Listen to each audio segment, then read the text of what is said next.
Artisnya udah balik guys. Tadi lagi ngontrol aja. Kakak sini kak. Kakak. Kakak. Kakak lagi di luar, lagi bete dia. Sini kakak. Kak. Ya sombong juga kakak nih sama mami ya. Aigo, aigo. Aigo, aigo.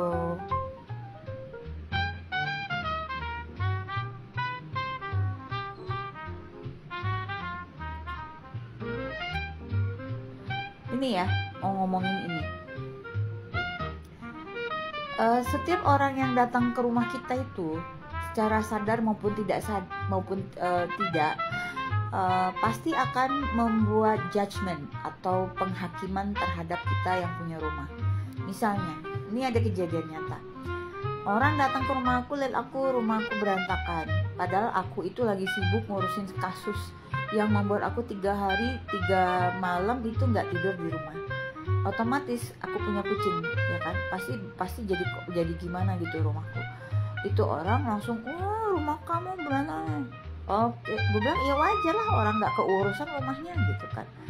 Nah satu saat aku ke rumah dia, guys, dia itu pengangguran, nggak kerja, nggak ngurusin kasus, nggak ada kegiatan apa-apa, setiap hari di rumah.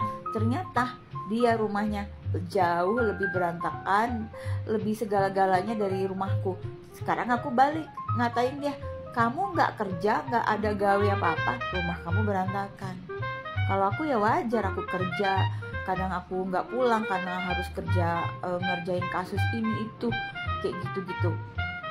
Nah jadi lucu, jadi orang itu pasti datang ke rumah gitu tuh bikin penghakiman. Maksud aku gini, kalau kamu datang ke rumah orang, kamu tuh jangan suka ngatain orang itu di rumahnya, ngatain rumahnya berantakan. Di lain pihak, rumah kamu sendiri tuh jauh lebih berantakan dari rumah orang itu. Bener nggak? Jadi kalau kalian tahu kalian tuh orangnya jorok, berantakan, lebih dari orang yang kamu datangi itu, jangan ngatain orang gitu loh. Karena suatu saat Allah bisa nunjukin aib kamu juga. Ternyata kamu lebih parah, padahal kamu nggak kerja, nggak ada gawe lain selain ngurusin rumah tangga aja seberantakan itu gitu loh.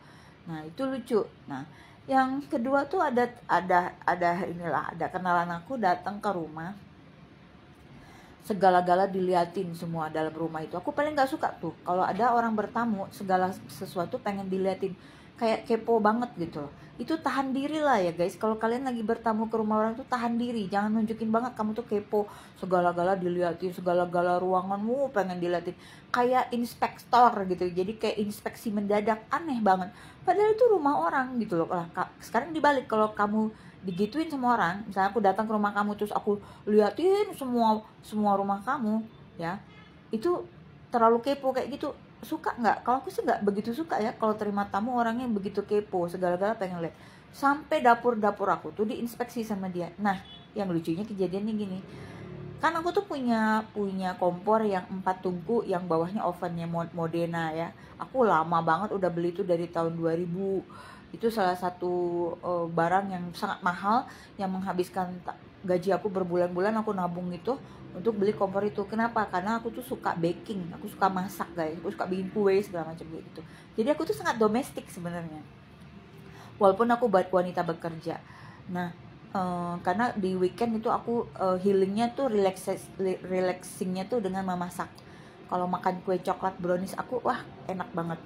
Jadi itu kompor kan, kompor Modena itu mudah sekali dibersihinnya ya. Jadi kita lap aja pakai sabun, bersihin kayak gitu sudah kinclong ya, putih bersih komporku tuh.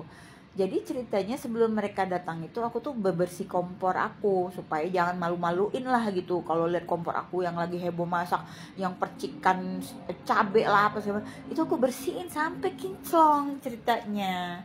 Ih si cantik ini. Jadi ceritanya pas orang itu datang, dia ngomong gini, kamu pasti nggak pernah masak, dia bilang gitu. Aku kaget lah, aku masak tiap hari ya guys. Nggak tahu aja aku tuh dapur itu paling heboh, paling kotor di rumahku tuh, karena aku tuh aktif dapurnya gitu. Terus dia bilang nih, kamu pasti nggak pernah masak. Loh kok bisa mengambil kesimpulan seperti itu? Dia bilang apa coba? Lihat aja kompornya aja bersih kayak gini. La ilaha illallah, itu kompor bersih kan karena dibersihin Bu, karena habis baru dibersihin. Lah nanti ya, nih dibalik lagi, kalau misalnya dia datang saat itu kompor aku kotor, dia pasti ngomongnya lain lagi, pasti ngomongnya, ih jorok banget sih, kompornya aja kotor. Nah bingung kan, gitu loh. Kita habis bersihin kompor sampai rapi bersih gitu, dibilangnya aku nggak pernah masak.